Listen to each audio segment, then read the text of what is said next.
may something medyo may tama utak niya. Referring to Aling LV. Totoo ba sinabi mo yon? Opo, naglalagay po siya ng mga pubic hair sa pagkain. Tingin mo kay LB, matino ang pag-isip, hindi sira ulo. Hindi po. Ikaw, Denmark, Hindi rin po. ikaw, Dodong. So, natural, normal, nasa tama pag-isip si LB. Lahat yan ay tinuro siya ni Franz. Opo. Ano pa? Meron pa raw naglalagay ng buhok, Opo. pubic hair, sa pagkain. Totoo ba? Siya Hindi. nagdikta nun? Opo. Siya po. Totoo bang meron nilalagay si Aling LV? Wala po. Ako sinungaling o ikaw? Sa'yo. Meron po. Sino? Si Ate Franz po. Pirma ka. Opo. Saan nangyari? Sa tindahan niya po. Wala kang kopya nung unang salaysay dahil wala kaming kopya rito. Wala po. Anong inilahad mo sa unang salaysay mo? Nailagay ko daw po na si Ate LB napasok po sa kwarto ko. Na Napasok. pumasok si Aling LV sa kwarto mo. Opo. Oh. Tapos, Tsaka po yung naglalagay po nung kalawang sa heater. naglalagay ng kalawang sa Heater. heater. Opo. Oh, tapos, Tapos ako daw po ang sabing may gawa nung pag sa mata niya po. ano? Yung pagsapok sa mata niya po. Pagsandok sa mata? Pagsapok po. Pagsapok sa mata, oh. Ano pa? Tsaka yung pong pagsunog ng washing. Pagsunog ng Washing po. washing machine. Oo. Ano pa? Lahat yan ay tinuro siya ni Franz. Opo. Ano pa? Meron pa raw naglalagay ng buhok, Opo. pubic hair, sa pagkain. Totoo ba? Siya Hindi. nagdikta nun? Opo. Siya po. Totoo bang meron nilalagay si Aling LV? Wala po. Ano pa?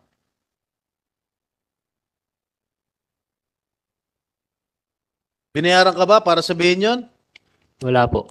Walang ano? Wala po. Di ba umalis ka, no? Lumayas ka at pinabalik ka ni Jerry. Opo. Tama po ba? Opo. Tapos naisip mo, kaya ka pinabalik ni Jerry dahil para gumawa ka ng salaysay, yung unang salaysay mo. Opo. Tama po ba? Opo. Sige, tuloy mo. Ano pa sinabi ni Franz? Yun nga po, paglagay po ng buhok sa mga pagkain. So, hindi totoo na doon sa unang salaysay mo na hindi totoo na sinaktan mo o sinapok mo si LV sa mata. Hindi po. Walang katotohanan. Wala po. Hindi mo kahit kailan pinagbuhatan ng kamay si Aling LV. Yung ano lang po, nung dati po, Paano dati? nung ginamit ni Ate Elbing basahan po ang damit ko. Nung ginawang basahan yung damit mo. Opo. Ano ginawa mo kay Manang LV? Natabig ko lang po yung kanyang ulo sa sobrang inis po. Sa sobrang inis. Opo. Hindi magresulta ng pagkabulag ng kanya mata, yung pagtulak mo, pagtabig mo. Hindi po. Ano ibig sabihin? Kasi po, Your Sa Honor, sinabi mo. naglalagay po siya ng mga pubic hair sa pagkain. Nilalagyan niya ng mga kalawang na pako yung mga heater kapag nagagalit siya sa kanyang mga kasamahan. Tapos daw po ay yung washing machine yun ang kwento nila sa akin kasi wala din po ako nasa kwarto nga po kami. Ay Pinabubulaanan na nga nila JM yung mga sinasabi mo ngayon sa akin. Na nagtuturo ka kay JM na isulat sa kanyang affidavit o yung kanyang unang salaysay na naglalagay siya ng mga pubic hair sa pagkain, naglalagay siya ng kalawang na pako sa heater, kung ano-ano pa. Lahat pinabubulaanan niya na eh. Okay. Sir, makasingit. Kung sakasakali, Quick na lang. Kasi sabi mo may problema sa pag-iisip. Nung malaman mo may problema sa pag-iisip, ba't hindi mo pina-check sa isang psychiatrist? Ba't hindi mo din sa doktor? Ba't hindi mo na lang pina-let go? Kaysa naman patuloy pa rin siyang manakit sa sakta ng kanyang mga kasamahan. that is Ayon my sa'yo. next question, Mr. Chair. Bakit mo pa siyang pinatagal sa Kasi pagtatrabaho sa iyo? Kung sinabi mo sa reporter na may konting tama sa utak si Aling LV. Your Honor, pinapawi ko na po ang Ate LV noong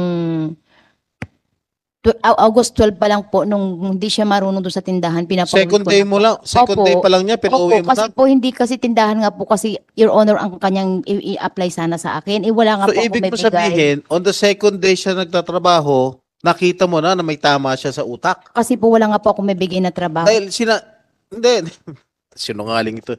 Second day pa lang, pinauwi mo na. Opo, Second pinapauwi. day pa lang, naglagay na ng pubic hair sa... Hindi pa. Kasi kumbaga po, Ay, sinasabi mo, may tama na sa utak. hindi po, On hindi, the second day na pumapasok siya, ganun ba? May tama, naramdaman mo na may tama siya sa utak? hindi pa po. Doon Oh. hindi po, pinapauwi ko na talaga siya kasi nga po, wala po ako may bigay na trabaho. Tapos later on po, nung mga, ano na po, mga 2020 na mga February, saka ko pa lang po naramdaman na ganun, nung kinuha niya yung pera sa bag ko na 12,000 nung doon po kami sa Tianggian ng mga February ng 2020 kasi nasa Tianggian po kami at that time. Teka, magulo ka kausap eh. Pinapauwi mo on the second day. Opo, Your Honor. Eh Kasi bakit mo inaalok ng sweldo ng 5,000?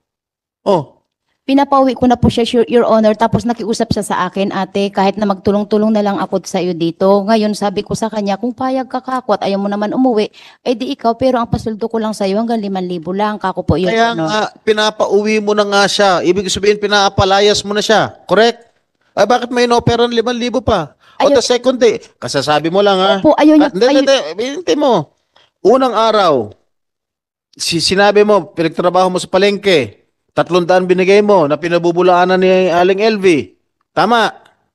Tama ba tama ba ako? Tama po. Pangalawang araw, August 12, 2019, sinabi mo sa kusina na lang siya magtrabaho at ino-offeran mo ng 5,000 kada buwan ng sweldo. Tapos ngayon, sinasabi mo, pangalawang araw pa lang, gusto mo na siyang palayasin. Before po, Your Honor, na inoperan ko siya, kinausap ko po siya na, Ate LV, wala akong maibigay na trabaho kasi tindahan yung inaplayan mo. Kasi dito ka ako sa kanya sa kusina. Uwi ka na lang, ate, kako ng ganun kasi hindi ka pwede sa tindahan. Eh bakit mo ino-offeran? And siya po nagsabi na, ate, dito na lang ako, kahit na dito na lang ang trabaho ko, Sure. kahit na tagatulong na lang po ako, sabi po ng Okay. ganun. Sabi niyo po kanina, pinapauwi niyo na siya at ayaw niya. Tinawagan niyo ba yung mga kamag-anak niya para sabihin yung pangyari na pinapauwi na siya dahil may problema sa pag-iisip?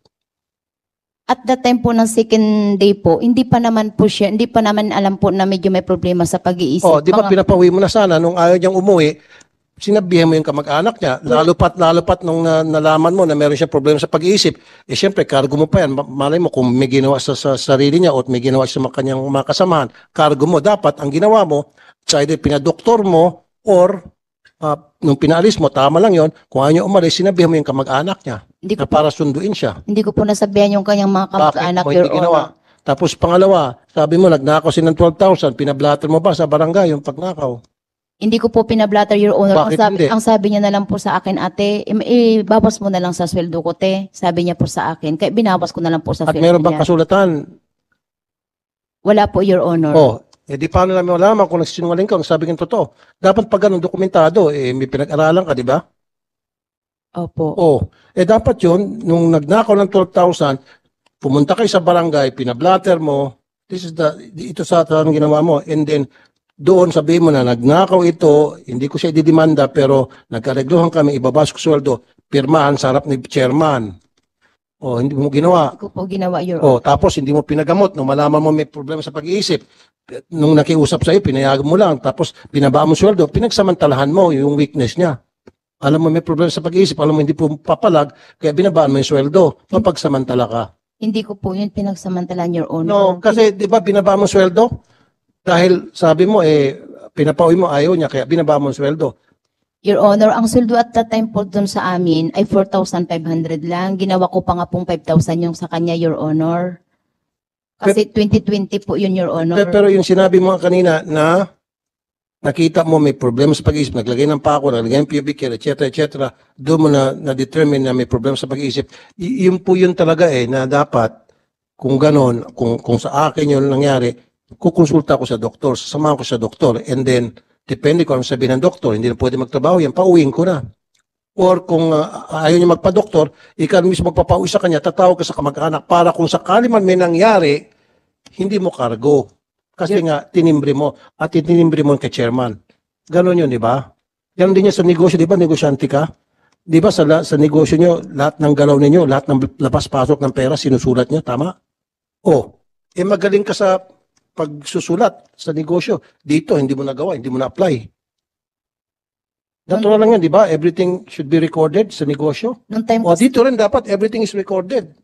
Your Honor, busy po kami kasi Ay, hindi mo pwedeng gamitin busy. Buhay ng tao dito, pinag-usapan natin. Kung sa pera nga, may time ka na mag-record. Pero pag tao ang pinag-usapan, buhay ng tao, wala kang time.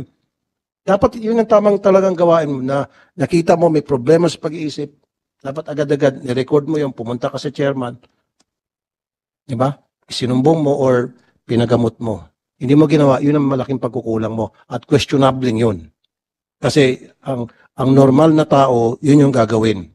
Ipapadoktor siya. Para hindi na lumala pa yung problema sa loob ng household mo. The fact na pinabayaan mo yun, ibig sabihin, kinukonsinti mo, game, okay ka lang kasi hindi naman ikaw nasasaktan. In fact, ikaw ang nananakit. Yun yung basa ko doon. Salamat, Senator Jinggoy. Thank you. With the permission of our dear colleagues here, we are about to have the executive session unless there are still Marami pa questions. ang tanong, Mr. Chair. Okay. Thank you, Mr. Chair, for your indulgence.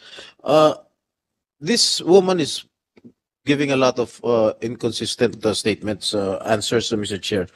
Sinabi mo, Madam Franz, pangalawang araw pa lang pinapaalis mo na siya. Tama? Pero umabot pa siya ng 4 na taon. At pinalipat mo pa sa dinala mo pa sa anak mo. O, paano siya tumagal na, pangalawang araw pa lang, gusto mo na siya palayasin, umabot mo ng 4 na taon sa'yo. Sinama mo pa rin sa Batangas, sa apartment ng anak mo. Your Honor, wala pong 4 na taon kasi 2019 ng August lang siya pumasok sa amin. Kailan mo siya dila sa Batangas? Dinala po siya sa Batangas noong mga May 18 to 20. Hindi ko po matandaan, Your Honor, 20 ano? 2023. Oh, sige, 4 na taon. Wala po. 2019 nga pumasok eh. Oh, ilan? 1, 2, 3, 4. 1, 2, 3, 4. Oh. Ilan? Ilan daliri mo? Ilan ma? Huwag mo ako tatawanan. Seryoso ako. Patrick, Simbuan, Simbaon. Tingin mo kay LB, matino ang pag-isip, hindi sira ulo. Hindi po. Ikaw, Denmark, Hindi rin po. ikaw, Dudong. So, natural, normal, nasa tama pag-isip si LB. Honest opinion ninyo yan, ha? O hindi kayo kinukoerce dito. So, kasalungat yung obserbasyon ninyo sa obserbasyon ng amo ninyo. Oh, thank you for the record, Mr. Chair. Thank you. Senator Thank you. Jinggoy, thank you. Estrada. Thank you, Mr. Chair, Senator Bato. Okay, Madam Franz, sinabi niyo last hearing na bumubugbog kay Aling LV ay ang kasamahan niya na pinangalanan ninyo na JM.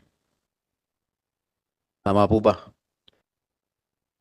Hindi po nang bubugbog. Sinuntok lang po yung kabilang mata niya sa kaliwa. Iba po yun. Nagsumbong ba sa'yo si Aling LV na sinaktan siya? Hindi po. Paglabas ko ng kwarto nung umaga, nakita ko lang ba't may ano yung mukha ko po. Ang sabi po, sinuntok daw. Tinanong ko po silang dalawa kung bakit ka ako sinuntok mo naman. Kasi sabi niya, ginamit yung gamit ko, ginamit yung brief ko, ginawang basahan yung mga damit ko. Yun po ang sabi sa akin, Your Honor. JM, sinuntok mo ba? Hindi po. Ang sinabi mo kanina sa pahayag mo kanina, tinatanong kita, natabig mo sa inis mo dahil ginamit yung damit mo bilang basahan. Opo. Paano tabig? I-demonstrate mo nga kay Patrick, huwag na kay Aling LV. Parang naganon ko lang po. Ganon. Kutos. Opo. Kutos lang. Opo. Okay. Sa likod, Oo. hindi sa muka. Hindi po. Pero ang sinasabi nitong amo mo ngayon, sinuntok mo sa muka. Hindi Tama po ko totoo yun. Ha? Hindi po totoo. Pinabubulaanan ngayon ni JM. Sinungaling po siya. O bakit hindi mo siya tinanggal? Nung allegedly sinabi ni Aling LV na sinuntok siya ni JM. Pinag-usap ko po silang dalawa, tumingin naman siya ng pasensya kay Atelby, pinabigyan naman po naman ang Atelby, kaya pinabayaan ko na po sila, total magkaayos naman silang dalawa. Magkaayos silang dalawa? Opo. Okay. Tinanggi niyo last hearing na sinaktan niyo si Aling LV. May nakita ba kayong pasa o sugat sa anumang parte ng katawan ni Aling LV nung panahon na namamasukan siya bilang inyong kasambahay? Your Honor, hindi kasi ako masyado nakakapokus sa kusina. Your Honor, doon ako sa tindahan. Basta't ang nakita ko lang Ayoko po- ng ganun sagot. Sagutin mo yung diretso yung tanong ko. Anak- May nakita ka bang mga pasa o sugat sa katawan nung una siyang namasukan nung August 11, 2019? Wala. Hindi ko po napansin, Your Honor, kasi ang kanyang buhok medyo pahaba ng ganun na medyo payat siya. Tapos yung mga nakadamit po siya ng mahaba, nang nakatukong siya ng mahaba dito. Kaya wala pa ako na... May Sa tagal kung mayroon mo, man. ano pangalawang araw? Sa tagal nyo ron, wala ka bang napapansin na May mga sugat, Sugat? mga sugat-sugat po siya. Dito sa mga ganito niya, tapos sa ulo, tapos sa mga hita niya, may mga kamot-kamot po siya nung pagpasok kailan niya. nyo napansin na meron siyang sugat at may mga pasa-pasa? Hindi po Sa pa tagal niya nagtatrabaho sa inyo, Ma- since August 11, nung pumasok siya bilang inyong kasambahay, parang mga 3 days po, may nakita na akong pakunti-kunti. 3 na days? Opo. ano nakita mo? May mga piklat na po siya sa katawan niya, na iba. Oh, hindi mo siya tinanong? Ay, marami pa akong gawa, Your Honor. Oh, Kaya bilang amo, hindi mo ko siya na po, tinanong. hindi na ako nag-usyoso ng buhay Napaka-normal nila. nung pumasok sa bahay niyo, no, sa trabaho niya nung August 11, tapos after 3 days, 11, 12, 13, 14, August 14, nakita mo na may